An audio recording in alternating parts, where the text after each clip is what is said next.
어머니가 이제 4년 전에 저를 자꾸 찾는 거죠.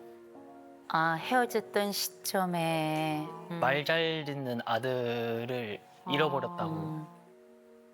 정확하게는 죽었다고 했습니다. 내 아들은 죽었다. 내 아들이 죽었다?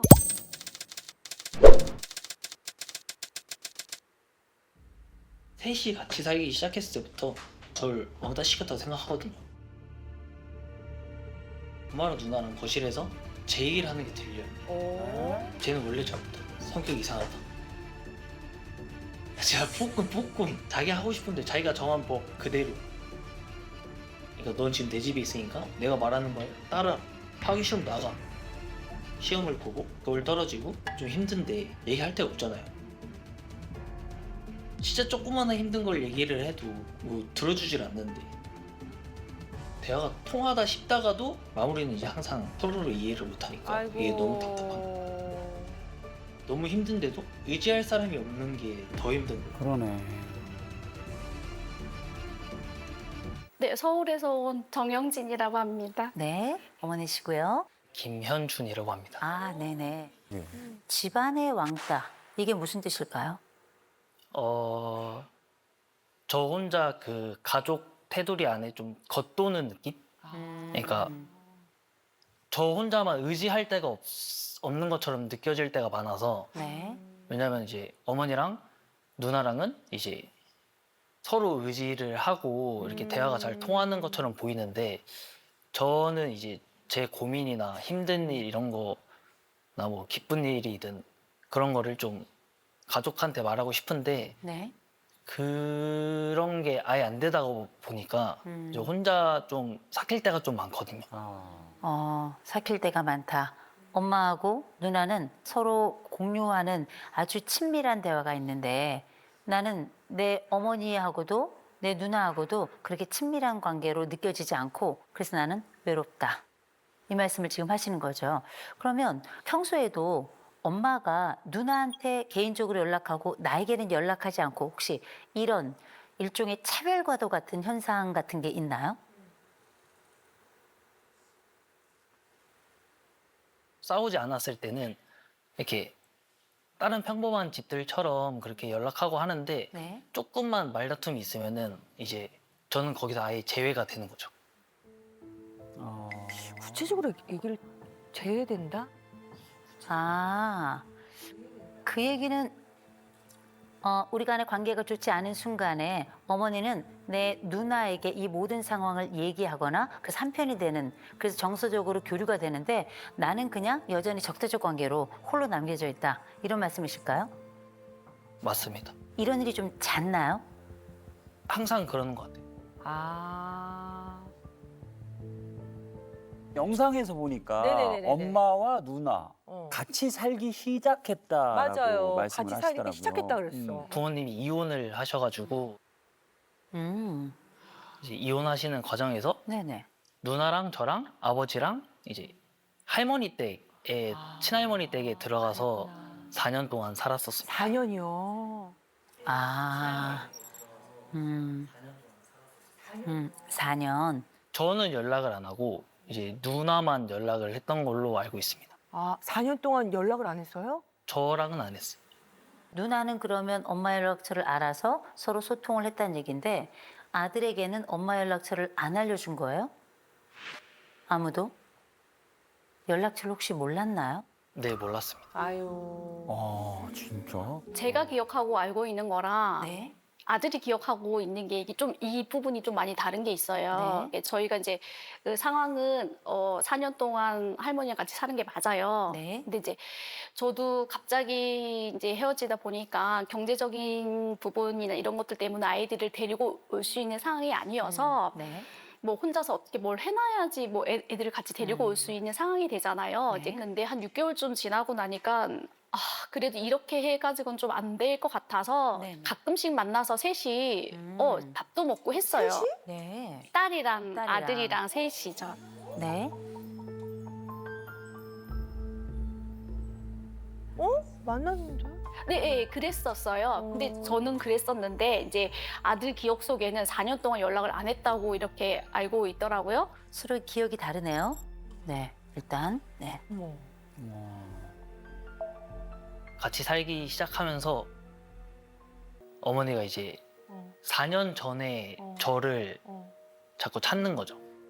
아, 헤어졌던 시점에 4년 전에 아, 어렸을 때. 아, 어릴 때 우리 아들을 찾는구나. 아. 말 잘 듣는 아들을 잃어버렸다고. 음, 정확하게는 죽었다고 했습니다. 아. 내 아들은 죽었다. 내 아들이 죽었다. 내 아들이 죽었다. 아니 아들 여기 있는데 그러니까 왜 그런 말씀하셨을까? 그때는 말을 잘 들었으니까. 그렇죠, 그렇죠. 말 잘 듣지. 엄마는 엄마의 마지막 기억으로 아들을 찾고 있었네요. 아, 제가 중학교 때 네. 이제 어머니랑 떨어져 살았잖아요. 이제 친할머니 댁에서 컸는데 그때 좀 방황을 좀 했어요. 그렇지. 좀 공부를 아예 안 해가지고 거의 전교 꼴등으로 졸업을 했거든요. 근데 이제 고등학교에 올라가게 되면서 이제 공부를 좀 해야겠다라고 마음을 먹었는데 중학교 거를 공부를 안 해놓으니까 고등학교 가서 너무 힘들잖아요. 모르지. 힘들죠. 그래서 저 때안에는 진짜 열심히 노력해서 고등학교 1학년 때 중학교 걸 공부를 했거든요. 아우. 본인이 알아서 차근차근 한 거네요. 대단하다. 그렇죠. 그렇게 해서 고등학교 3학년 때 3월 모의고사인가? 그때 제가 지구과학이랑 생명과학 모의고사를 둘 다 만점을 받은 거예요. 대단하네요. 자랑하고 싶잖아요. 그럼. 너무 그럼요. 잘했다. 신난 마음에 집에 갔죠. 네. 1등 했다. 음. 만점을 받았다. 문제가 쉬었나 보네. 내 아들을 왜 자꾸 내가 소외된다라고 느끼고 왜 이런 얘기를 할까요? 그러니까 제가 자꾸 누나를 편애한다고 얘기를 하는데 아들도 전화하고 딸도 전화해요. 네. 퇴근하면서 뭐 같이 뭐 오늘은 뭐 집에서 뭘 먹을까 아니 밖에서 나가서 먹을까 아니 뭘 사가지고 갈까 이제 하고 전화를 하면 딸은 뭐 아니 나 밖이야 뭐 나 뭐 아니 뭐 먹고 싶어 이렇게 얘기를 하거든요. 근데 이 아들은 왜 전화했어? 끊어. 약간 이렇게 말을 안 하는 거예요. 그러니까 전화를 해도 잘 안 받고 대답을 잘 안 하니까 특별한 경우 아니면은 전화를 하는 게 꺼려지는 거죠. 아. 눈치를 보게 되는 거야, 아들 눈치를. 아들이 고개를 절레절레 하는데요? 애가 아까 말씀하신 제가 그랬다고 네. 하신 것처럼 네. 어머니도 똑같이 하세요. 그렇게. 아, 그렇게요? 어머니가 전화하는 스타일이 딱 밥 먹어서 아니 왜? 네가 왜 궁금한데? 제가 이렇게 말씀을 들어보니까 이건 짧은 역사가 아니에요. 이 아들의 소외감은 아주 오랜 역사를 가지고 있어요. 성장하는 과정에 나도 모르게 부모는 이혼을 했고 나는 통보받은 적이 없어요. 적어도 아들의 기억에 있어서는 연락 한 번 없는 내 어머니를 그냥 마냥 기다릴 수밖에 없었고 이때도 누나는 아무래도 엄마랑 소통을 하는 것 같고 나는 그때부터 마치 외톨이처럼 너무 간절한데 너무 그리운데 불만은 많지만 이걸 얘기하면 우리 관계가 혹시 또 떨어질까 봐 이렇게 늘 남겨져 있고 혹시 이 집단에서 떨어질 것 같은 이 경험 우리는 유기 경험이라고 불러요. 버려지는 경험이다 이렇게 이야기하는데 왜 떨어져 있던 그 아들을 여전히 찾으면서 떨어져 있던 그 어린 아들을 위로할 생각은 안 해요. 이 아들은 계속 마음속에 엄마에게 붙어 있고 싶은데 한 번도 붙은 느낌이 없어요. 엄마는 늘 한 걸음 떨어져 있는 느낌. 근데 누나는 늘 다 있는 느낌. 이게 지금 이 아들의 상황인 것 같아요. 제가 이 아드님의 점수를 보면서 참 훌륭하다. 참 잘 컸다. 인내도 굉장히 좋아요. 84점이에요. 사회적 민감성이 지금 89점이에요. 연대감이 94점이에요. 자율성이 97점이에요. 내 의지를 가지고 쭉 나가는 거예요. 그러니까 중학교 1학년 거부터 시작해서 고등학교 학습을 따라가기 위한 자기 주도성을 가지고 일을 한 거예요. 굉장히 고집도 있고요. 또 주체적입니다. 저는 이 청년 잘 될 거라고 생각해요. 그런데다가 우리 어머니는 사회적 민감성이 좀 낮아요. 낮아서 다른 사람 마음을 그닥 그렇게 잘 읽진 않아요. 아들 막. 고개가 막 인형 같아요. 그죠? 오히려 마음 안쪽이 따뜻함이 많은 아들이에요. 아들은 훨씬 더 감성적이고 다른 사람의 마음을 잘 읽는데 엄마는 그렇지 않아. 일중심이란 말이에요. 그래서 어떻게 전체 만점이 아니야? 두 과목만 만점이야? 문제가 쉬웠나 보지. 약간 이런 느낌이거든요. 더 뜨거운 정서와 공감을 원했던 아들에게는 이 엄마의 말이 얼음처럼 차가웠을 거예요. 이 엄마 자율성 94점이에요. 이야. 94점. 아들 97점이었죠. 이 두 사람이 엄청난 자율성을 가지고 있죠. 이게 뭔지 아세요? 멋대로 하는 두 사람이 나란히 가는 거예요. 계속 여기 그냥 서 있어. 둘 다 자율성이 엄청나게 높아요. 그래서 만나는 지점이 좀 적은 거예요. 연대감 아들이 아까 94점이죠. 이 엄마 98점이에요. 와. 그래서 이 가족은 안 헤어져요. 단단하게 지켜요. 우리는 더 이상 분리되지 않을 것이다. 아들이 가지고 있는 이 분리 트라우마. 제가 말씀드릴게요. 엄마는 이 가정을 버리지 않아요. 이 아들을, 이 딸을 버리지 않아요. 먼저 두 가지식으로 얘기해서 오해를 최소화하고 내가 하고 싶은 욕구를 먼저 말하고 이유를 설명하는 게 좋아요. 마음에 있지만 드러내지 않는 그 이야기를 이 방식으로 가면 좋겠다라는 말씀을 좀 드립니다. 이 가족 너무 괜찮은 가족인데 너무 열심히 살아온 가족인데 기억이 엇갈리는데 사실은 중요하지 않아요. 새로운 기억을 우리 머릿속에 다시 장착했으면 좋겠어요. 우린 그걸 사랑이라고 불러요. 어머니께 여쭙겠습니다. 어머니 한 고집 하시죠? 네. 그죠? 그래서 아들에게 미안하단 말도 안 했을 거예요.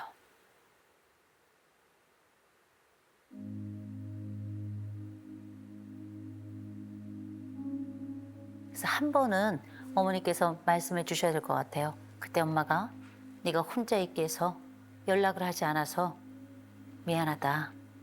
용서하기 바란다. 말씀을 하실 수 있을까요? 네. 우리 아드님 보시고. 네. 엄마가 너 버린 거 아니야.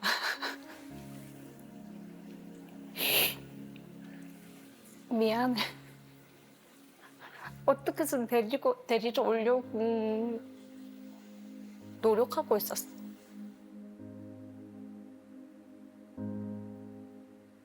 미안해.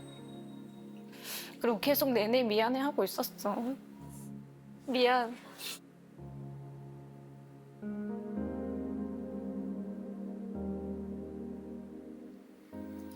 이렇게라도 사과해줘서 고마워. 그래서 지금 마음은 어때요? 조금 편해요. 지금 편해요. 제가 우리 아드님께 좀 부탁을 드려야 될 것 같아요. 이 여자를 좀 봐주셨으면 좋겠습니다. 이 작은 몸으로 여기까지 왔어요. 그 딸, 그 아들 누구 편이 되었던 아무런 이유 없이 그냥 사느라고 아둥바둥이었어요. 그래서 할 수 있다면 엄마에게 전화가 오거나 혹은 엄마 퇴근할 때 통화하잖아요. 엄마 밥 먹었어? 엄마 아픈 데 없어? 이렇게 한 번씩 좀 물어봐 줬으면 좋겠어요. 왜냐면 그거 물어보는 사람이 없어요.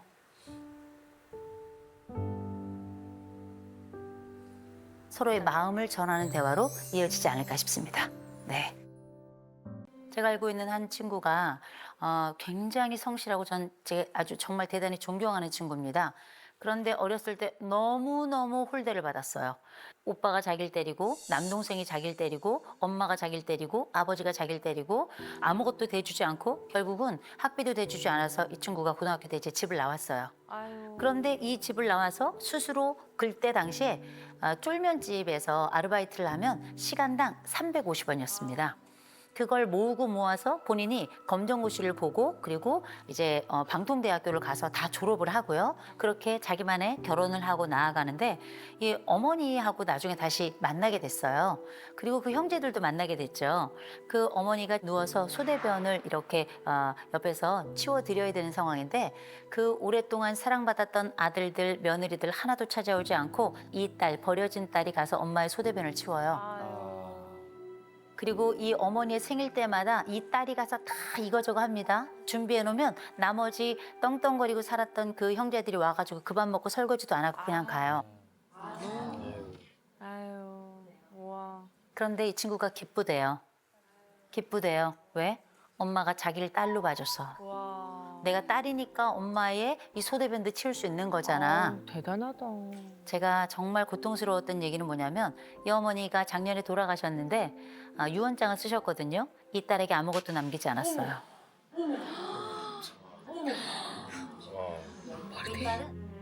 이 딸은 의미가 없는 딸이었던 겁니다. 그냥 있으나 마나한 딸이었고요. 그냥 무료로 도우미를 쓴 거예요.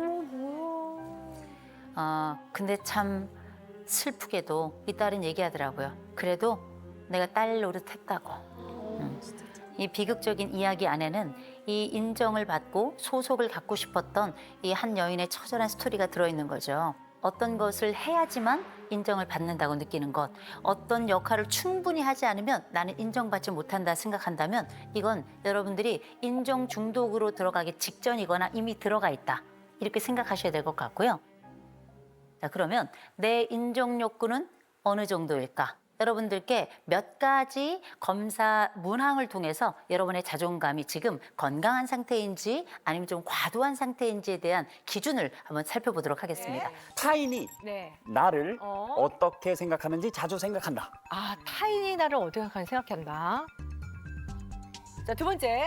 SNS 게시물의 좋아요 수나 댓글 반응을 자주 확인한다.